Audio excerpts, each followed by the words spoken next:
Hello friends, லாஸ்ட்டாக வந்து ஐயனார் துணை கதையில் வந்து இப்போ என்ன நடக்குதுன்னு பார்த்தோம்னா வந்து எப்படியாவது வந்து சோழன் வந்து நிலாவுக்கு வந்து காசை எடுத்து கொடுத்துடணும் அப்படின்னு நினைக்கிறாரு. அதே மாதிரி அவர் முதலாளிகிட்ட போயிட்டு முதல்ல கேட்குறாரு.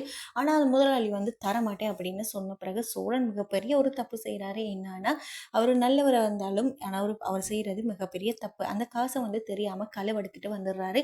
களவெடுத்து வந்த பிறகு முதலாளி இதை எப்படியோ வந்து கண்டுபிடிச்சிடுறாரு. கண்டுபிடிச்சு வந்து வீட்டுக்கே தேடி வந்துடுறாரு.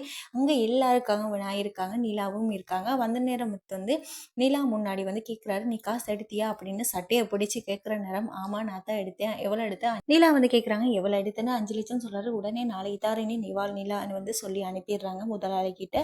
இப்போ நிலா வந்து கடு கோபத்தில் இருக்கிறாரு. ஆனால் நிலாவுக்காக அவர் எடுத்தாலும் ஆனால் அவர் செஞ்ச தப்பு மிகப்பெரிய தப்பு. ஏன்னா வந்து அவங்க இன்வெஸ்ட் பண்ணுறதுக்காக அந்த காசை வந்து கேட்டிருப்பாங்க. ஆனால் சோழன்ட்டு கேட்க முடியாது. சோழன் எப்படியாவது உதவி செய்யணும். ஆனால் அவர் வந்து செஞ்சது மிகப்பெரிய தப்பு.